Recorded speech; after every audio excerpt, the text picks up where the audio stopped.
Hello and welcome back to the Spin the Rock podcast. I'm your host Angel, and with me today are my co-hosts. Eugene? And Vaughn. Okay, let's get into some news. We have some serious things, something that affects me personally, and that is Grant Williams is out for the entire season after tearing his ACL.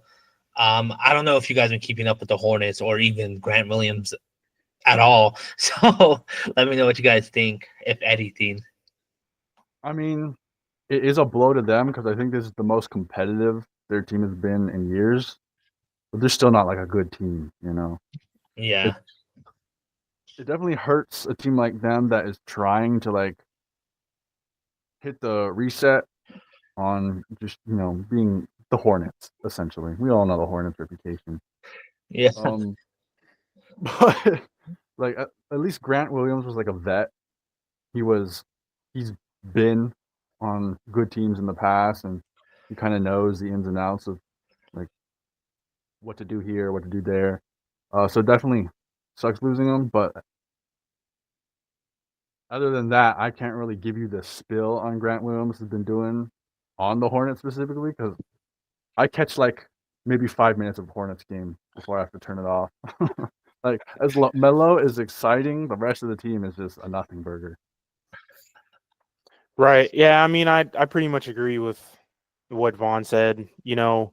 He was added value to the Hornets, so it'll hurt more than anything for them. But yeah, I don't know how much necessarily they're losing though. Obviously him being a defensive minded player, they might lose some on the defensive end, but the Hornets are going to be the Hornets, and they still might not even slip from where they're currently at right now. So, Yeah. I know this is going to be shocking to hear, but Grant Williams was low-key helping out the team, so this is going to be hurtful um, to them, especially because, like, right now, it really is just the LaMelo show. So, like, even, like, if Grant Williams was not as helpful as he has been, having someone go down that was, like, at least contributing is going to suck a lot because all that means is LaMelo is going to have to do more. And like, yeah, he's doing more and succeeding at it. But if you like take a closer look at his stats, man clearly has the green light, and he is making it well known with how many shots he's taking every game. He is unloading. So it is a blow to the Hornets, especially right now with like how like wishy-washy they are. Not only that, but like he, when I saw him go down playing against the Bucks, it looked like he was playing center. Are y'all centers still like out with injury? Like, why is that man who's like he's like 6'5", 6'6", playing center minutes? Like we reverted back to Rockets PJ Tucker playing center. Yeah, extreme small ball. Yeah. it's insane. It really is. Um, I don't know if our centers are out. Because I'm not gonna lie, sometimes I tune in and I'm like, what is going on right now? um, but yeah, it's gonna be rough for them, especially because like a lot of their wins are like by this much. Like we're scraping by with our wins. All right, next up, we'll talk about Embiid. Apparently, as I'm sure most of you know, um, there was a team meeting, and yeah, all of our Mark Williams and Richards is out for the Hornets, both centers. But as you all know, there's a 76ers team meeting. Basically, one of the things that came out, like the one that blew up the most, was Tyrese Maxey saying that Embiid is always late. I don't know why that piece of news was the one that like blew up the most. But ever since then, like I guess it's come out that Embiid is now actively looking for who released the details of the team meeting. How do y'all feel about this? What does this do to the Sixers like chemistry as well? Because I know it definitely does something to it. I mean, from the little of what I've heard, it as far as your question goes, chemistry wise, obviously it does diminish it a little bit, but we haven't seen a healthy Sixers team this entire season yet.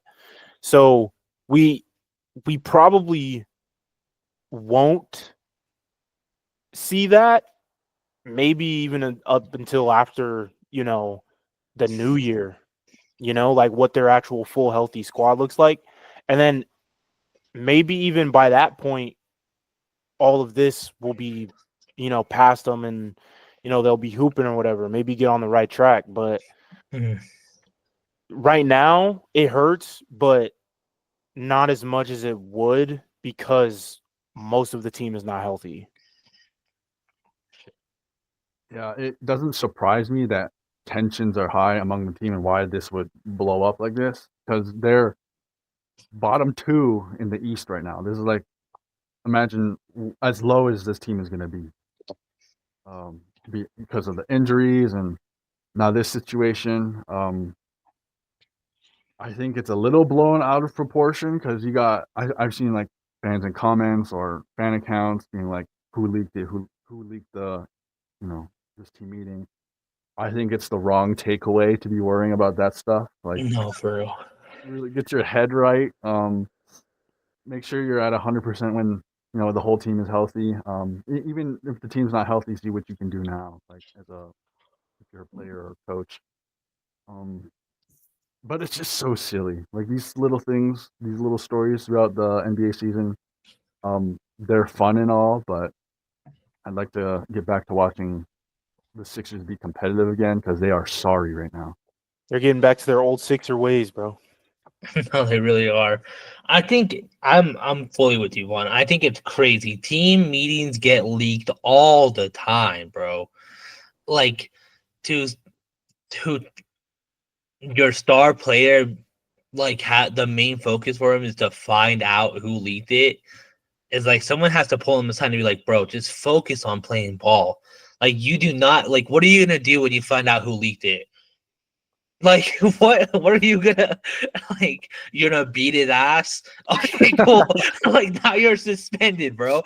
Like I don't know what the point of it is. And yeah, I don't know. I think what's even crazier is that like the fact that like Embiid was of course like he's a star, so of course his like the things that people pointed out about him was like the biggest out of that team meeting. But I also just think it's so funny how like one of the other things that like didn't blow up at all was that like Embiid said that he has no idea what the team is doing.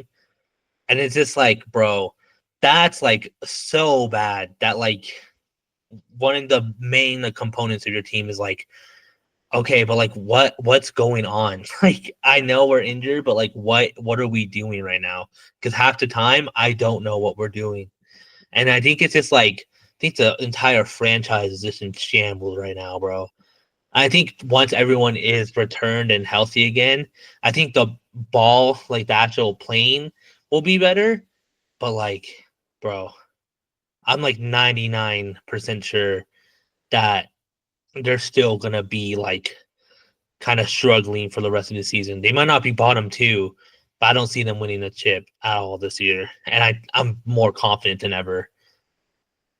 I was gonna ask, like when do we start worrying? Like when do they hit the panic button? But I feel like you just addressed it right now. Yeah.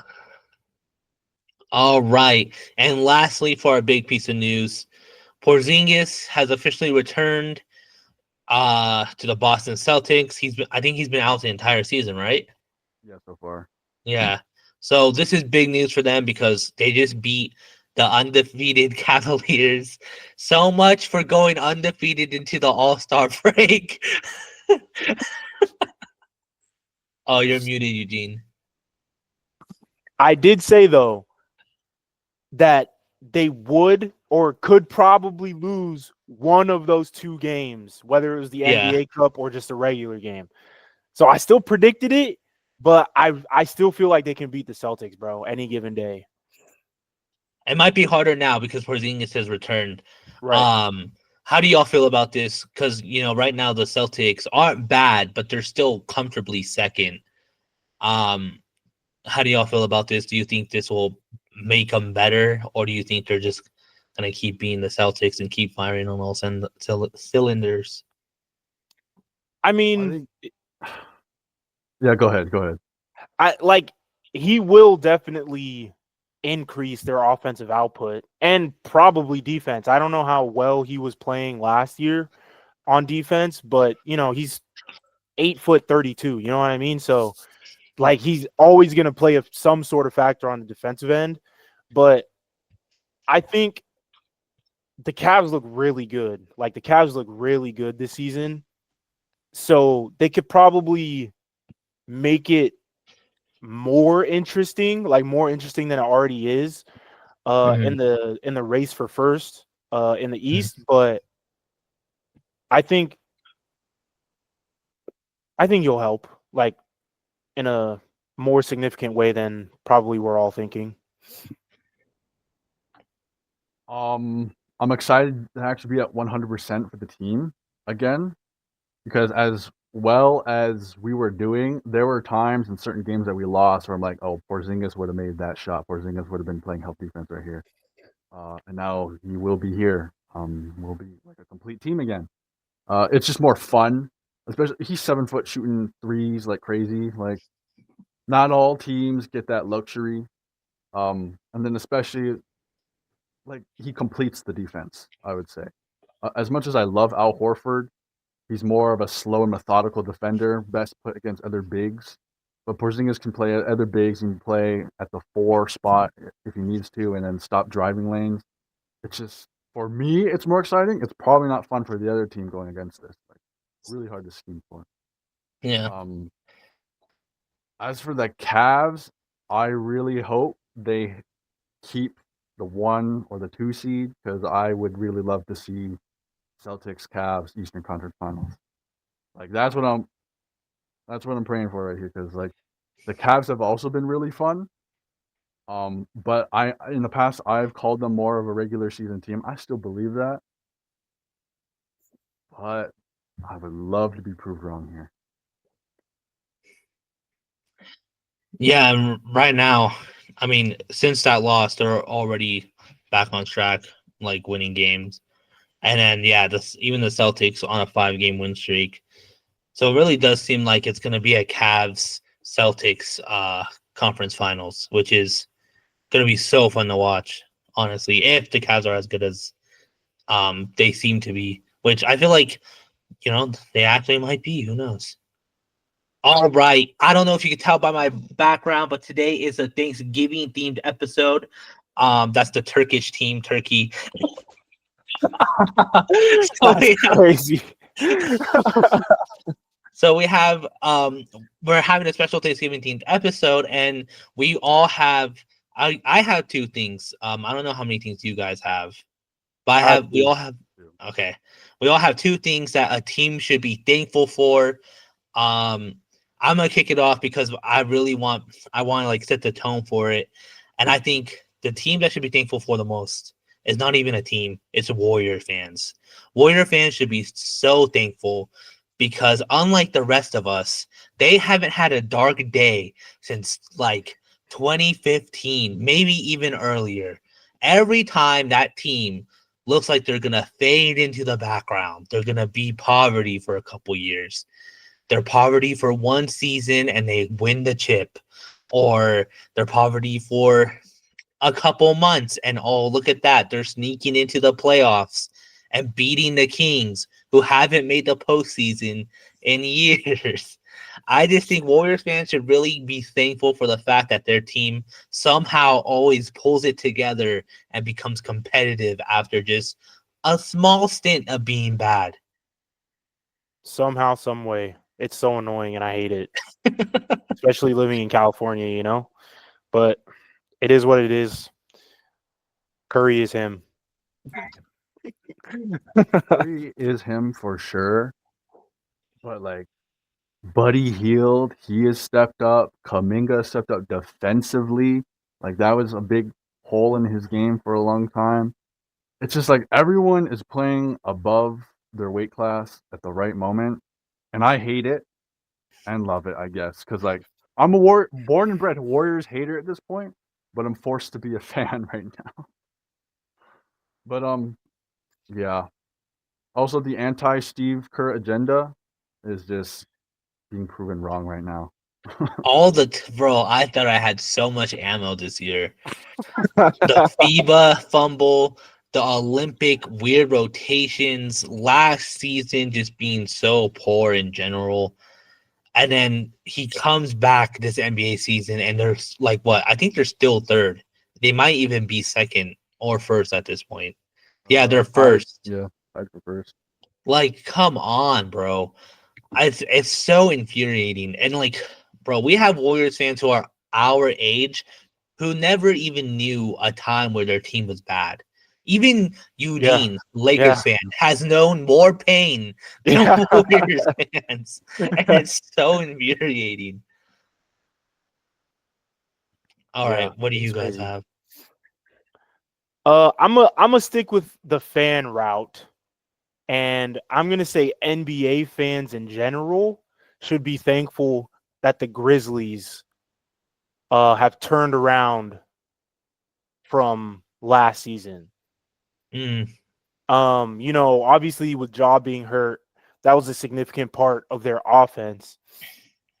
And he hasn't even played in 10 games yet, but he has averaged around like 20 points and almost 10 assists actually, which is pretty good. Jaren Jackson being their leading scorer, as well as role players like, Desmond Bane, and even Scottie Pippen Jr. Being a key role player in their offense as well helps a lot. So I think just NBA fans in general should be happy to see the Grizzlies back, not necessarily where they were before all the injuries, but, at least still being competitive as well, Yeah. For sure. I mean, yeah, they keep the Western Conference exciting, bro. And like not only that, but like they somehow keep always getting like these exciting young guys as well. Zach Edey, like they're always the young, exciting team, which is crazy because I feel like at some point they should be older, but somehow their team is always young and exciting. But like, yeah, I agree with you, Eugene. Like when the Grizzlies are good and they're talking shit to the older teams and just being abrasive, it makes basketball exciting. It's funny because like even in garbage time, they're exciting because they have this secret weapon called Yuki Kawamura, and he plays like no minutes. He plays like 1 minute at the end of a game, and like all the fans are cheering for him. I have not seen one hater for him, but when he makes shots, crowd erupts. It's just like I rarely see this. Like last time I could remember on the top of the line was like Taco Fall. Like people are cheering for Taco Fall to come in. And it's the same with Yuki. Yep. Yeah, I mean another stat too, like they're averaging the second most points per game in the league behind the Cavs, only by 3 points.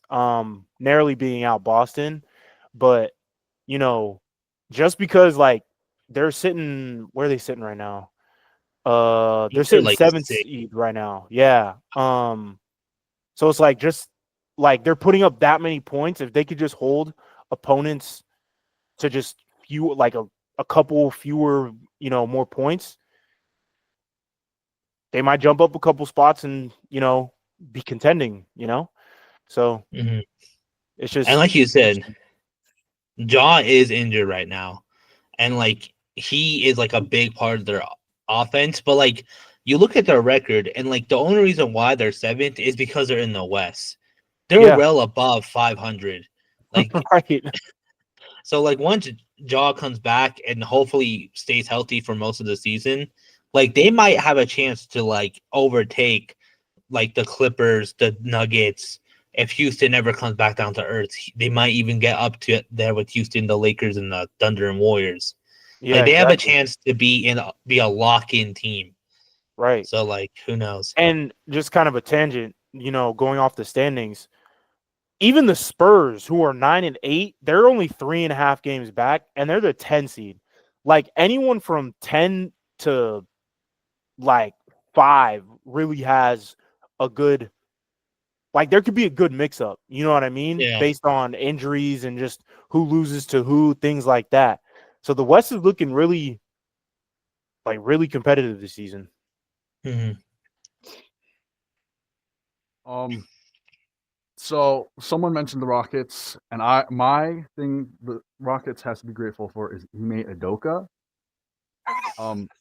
A lot of young teams don't give the support or playing time that you would think the franchise would give them, be it the Nets with Cam Thomas. It's taken years for them to at least play him. Yeah.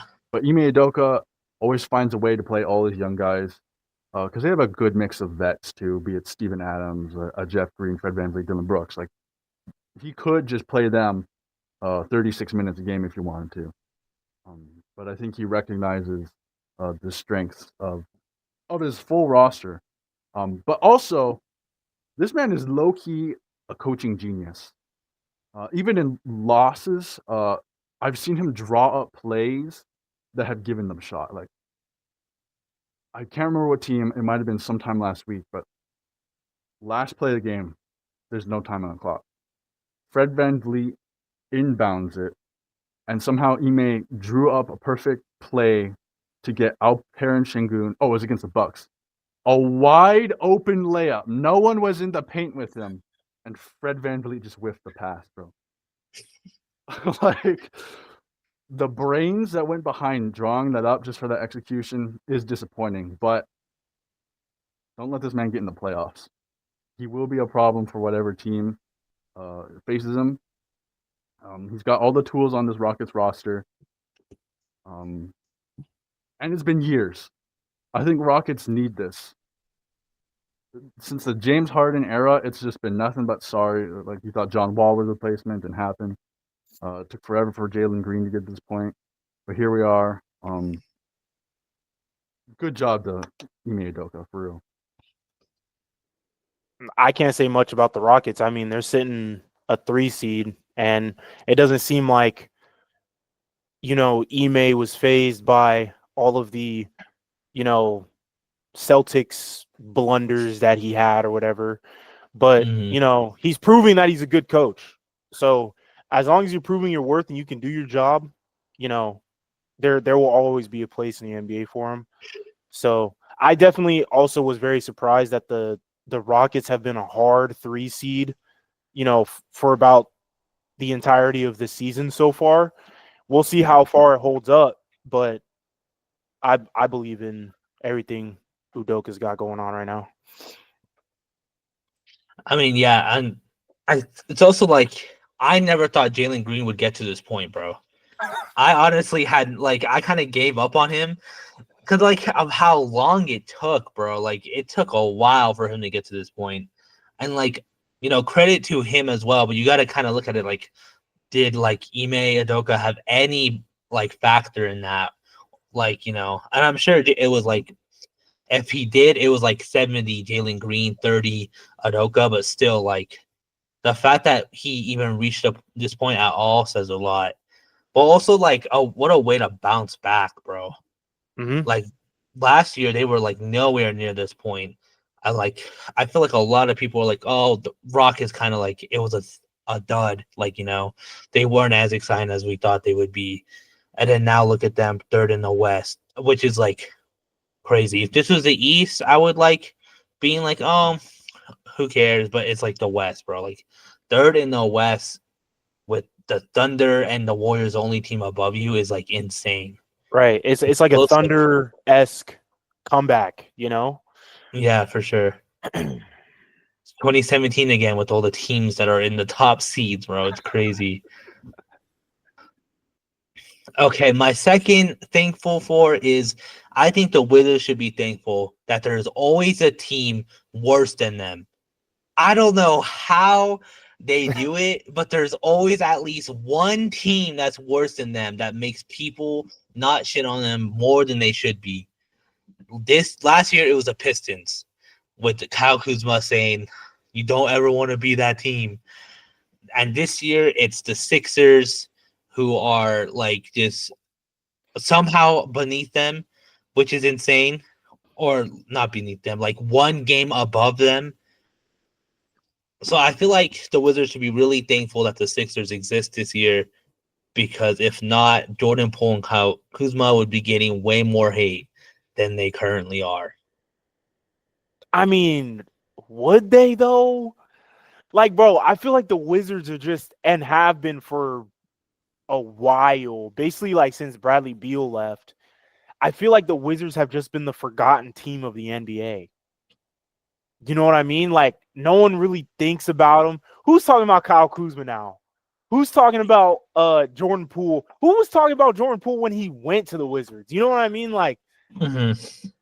I don't know, bro. I see what you're saying. I don't know, bro. I think it's kind of bad that no one is talking because this is their expectation. Their expectation is to be bottom of the league, you know. So Right. it's a little less of a compliment than it is an actual insult. I don't know, bro. Y'all must not remember the pool party memes then.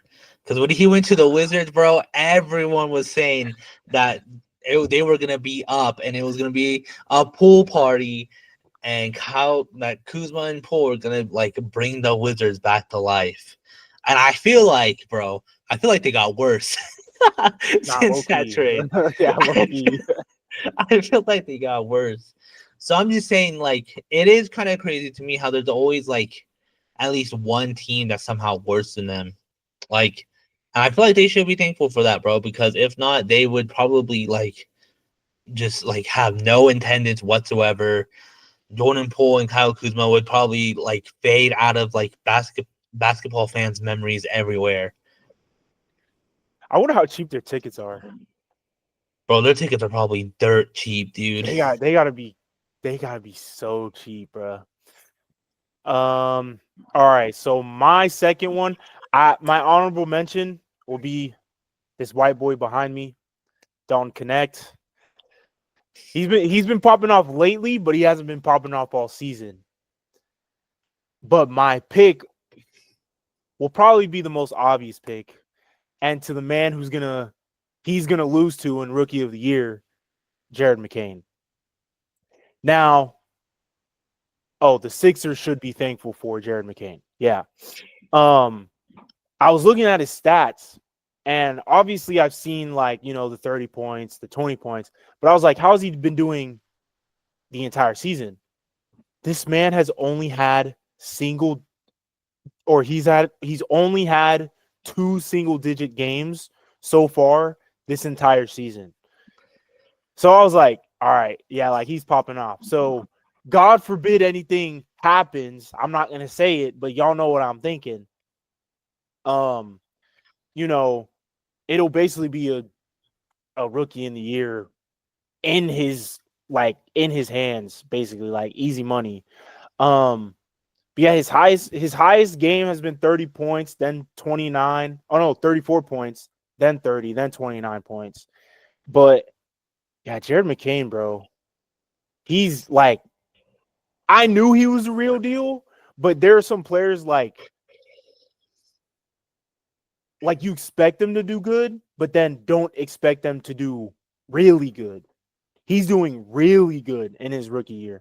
I mean, I didn't expect that. I don't know if y'all expected that, but yeah, I think the Sixers should definitely be thankful for Jared McCain. Mm.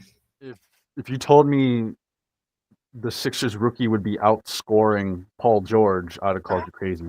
But that's the reality of things. Paul George is basically Tobias Harris on this team. You can attribute that to like the injuries and maybe he's not found his groove yet. But McCain, he's got the confidence, bro. He's got the confidence we thought Ben Simmons would have had. Yeah, literally. So it's like, yeah, you're bottom of the league, but at least you have this gem right here. He's confident, he's playing well, and oftentimes he's carrying the offense. Yeah. So like, it's insane. What more could you ask for? Yeah, no, for real. It's insane because I'm a firm believer that this draft class was ass, top to bottom. I was like, it says something when like uh Eddie was like probably the pick to win rookie of the year because like he is good, but I always saw him as just like a role player, like kind of like just like I don't know how to explain it. Kind of like Clint Capella is on the Hawks, bro. Like that's who I thought it was gonna be like just there to get rebounds and put back like points, But like McCain, bro, to go out there and do what he's doing, and like especially like you can say what you want about like the Sixers being so bad, but like it's still really impressive for him to like be scoring and performing at the level he is as a rookie. Right. And not only that, but like I know I don't know if it was last episode or a couple episodes ago, we were talking about like who has the best chance to win, and we were kind of like saying like, oh, it's only between Eddie and McCain. I feel like Eddie's out of it, bro. I feel like McCain is like he's for sure gonna win it, bro. Right. I think it's a McCain lock. Depending on how Dalton does, he'll probably be second, and who knows who's gonna be third. But Yeah. yeah, the rookie of the year race is not looking exciting. Yeah, it's insane. It's insane. But like also, I knew McCain was gonna be good because of like of his Duke days. But like, bro, I'm like, I did not know he was gonna be this good. I literally thought this was a role player class. Like, I was like, we're only gonna get role players out of this, nothing more. And it looks like we might have like a future All-Star. I will ask, what do you think the Sixers are gonna do? You think they're gonna keep both Maxey and McCain, or if McCain continues to do this good, leave Maxey and keep McCain? Bro, I I'm feel more in the mindset of hand the keys to McCain and Maxey. right. That'd be the smart thing, right? That would be the smart thing. Like trade away Embiid, get yourself some like more like build upon what like your young guys, because like I don't know, bro. What the Celtics have been doing, this whole build around Embiid thing, clearly is not working, bro.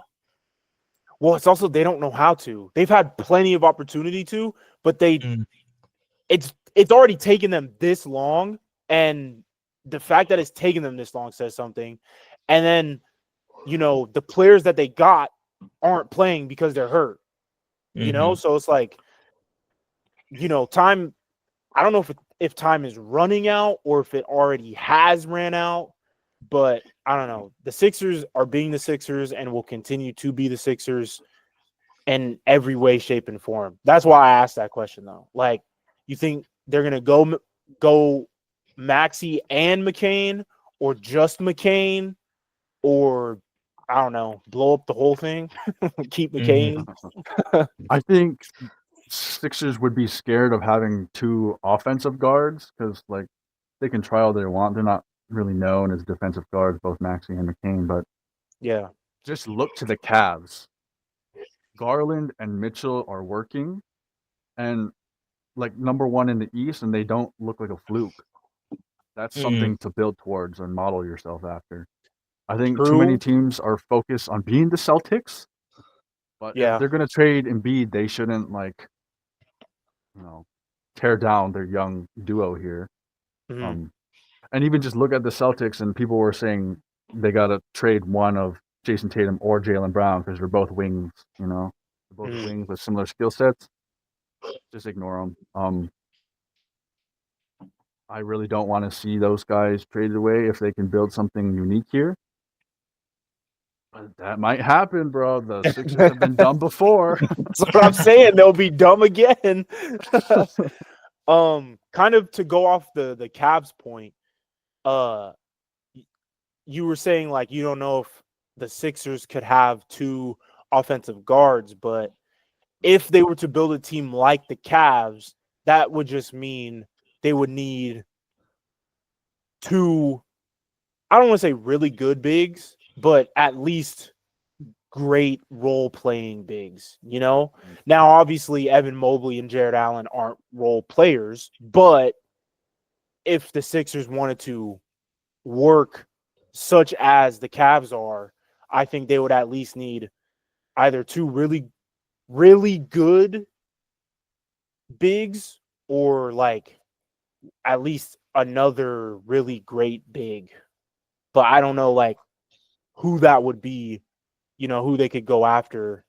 It could for be those someone players. we don't even know their name. Like they're in high school right now. You know. Yeah, that's Be true. Someone completely new. Also to like bring it back to Dalton Connect, I'm surprised teams are like so afraid to draft guys like him because he's like age 23. He stayed all 4 years in college. Because to me, it seems like these are the most ready players. Yeah. You know, they have all this experience. And I look at Peyton Pritchard. He was the same way. 4 years. I think he was almost 24 by the time he was drafted. And now, like, he's an NBA champion. He was a contributor, and he remains a contributor. He's probably in the running for sixth man this year. So I'd like to see the league give those 4-year college vets a shot. You know, I think we get too caught up in this idea that 19-year-old has all this potential. It's like, how many of them actually pan out versus like flame out? It's a rare breed, I feel, for that to actually fully translate. Right. My guess would just be longevity. Like, how long are they going to be in the league? Now, obviously, you want your players to stay in the league for as long as possible, but obviously not all of them are. But who's to say the 23-year-old is not going to stay in the league for 20 years and the 19-year-old is going to phase out in 5? So I think that's what goes through the minds of NBA GMs, but I don't know. I feel like I would pick maybe not more 23-year-olds, but I definitely pick more than what's being picked right now. Right. Like if you're the Cavs, do you need another 19-year-old do you want to build potential off of, or do you want a guy who's going to help you right now? Mm-hmm. I think a lot of these teams just don't know how to draft, bro. Yeah, seriously. They just pick what's best available and not what they need per se.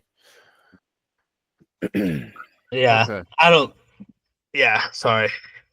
I was going to move on. Yeah, go for it. Okay. So mine may sound like a joke, but there's truth to it. Because Giannis has to be so grateful his brother, Thanasis Antetokounmpo. I legitimately have never seen a greater supporter than this man. Like, people make jokes that he's averaging 5 claps a game, 3 cups of water. No, bro. That must be such like a good energy to have if you're Giannis, to know you have that. Just the other day, that man was sitting courtside cheering. Like, he's out for the year because of Achilles. I don't even know if he's still on the roster, but he's still there cheering. Like, I don't know what fuels this man like this to be out here supporting like this, because it's kind of crazy. It's borderline crazy.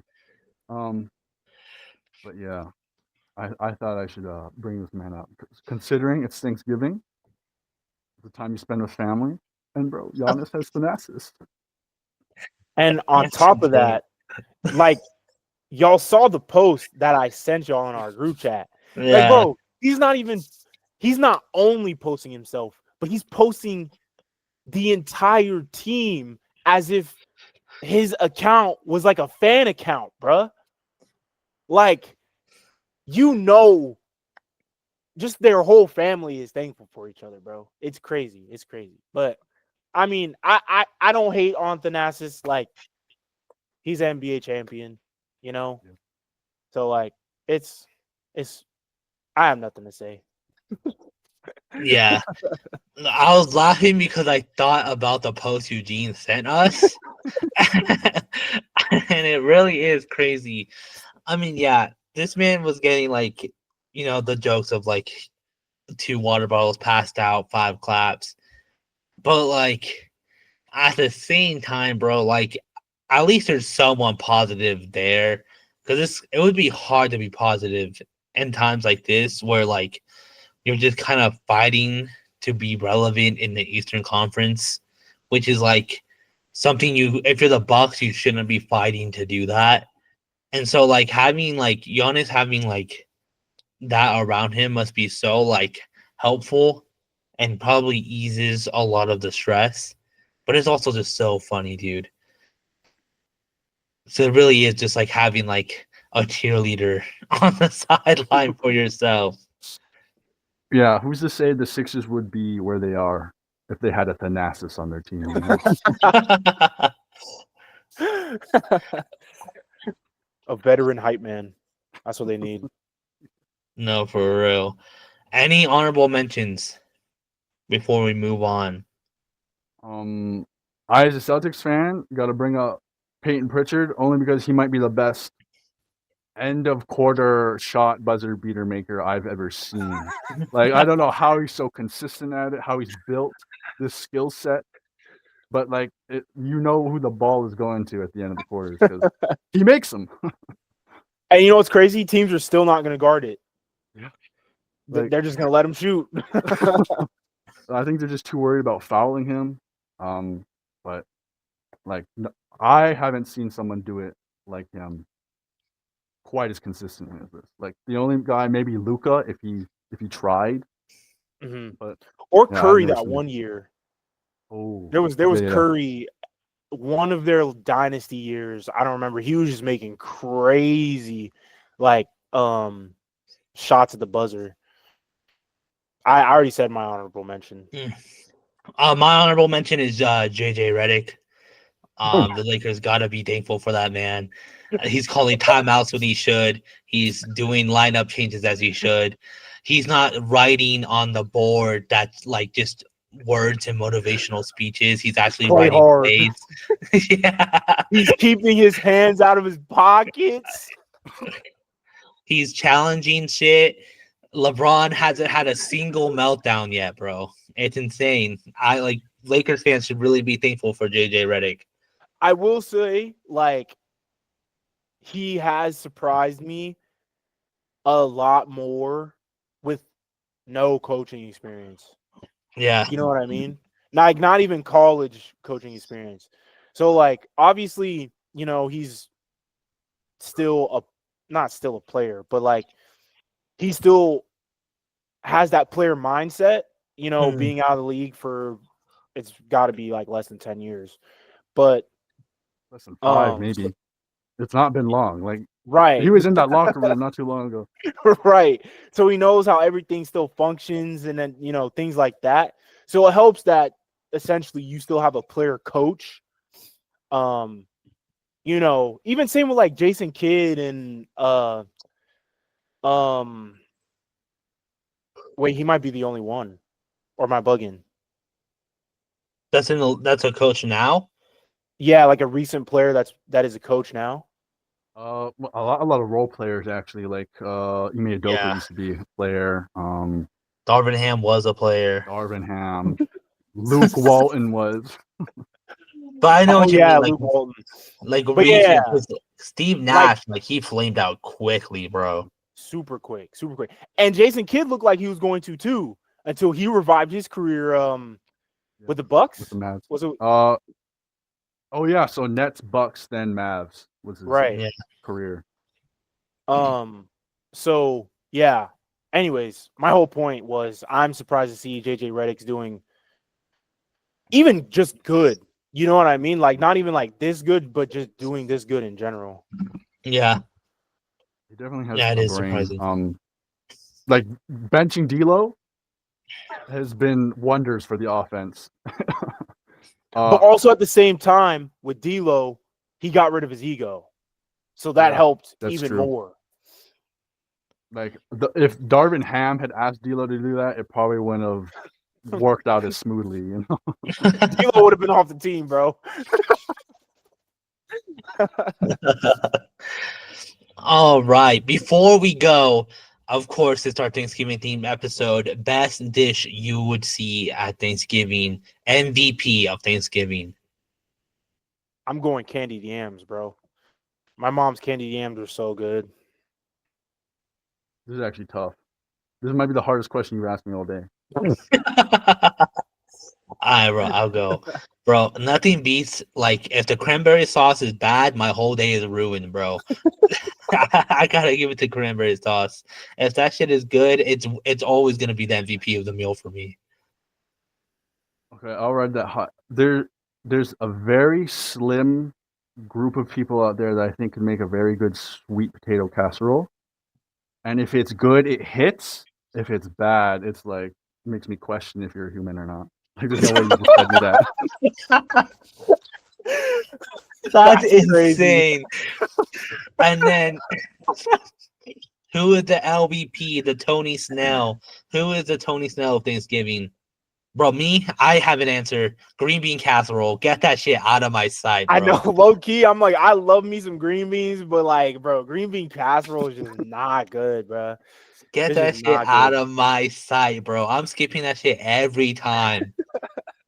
Anyone that brings a salad that isn't like lettuce, like a macaroni salad, potato salad, don't belong here.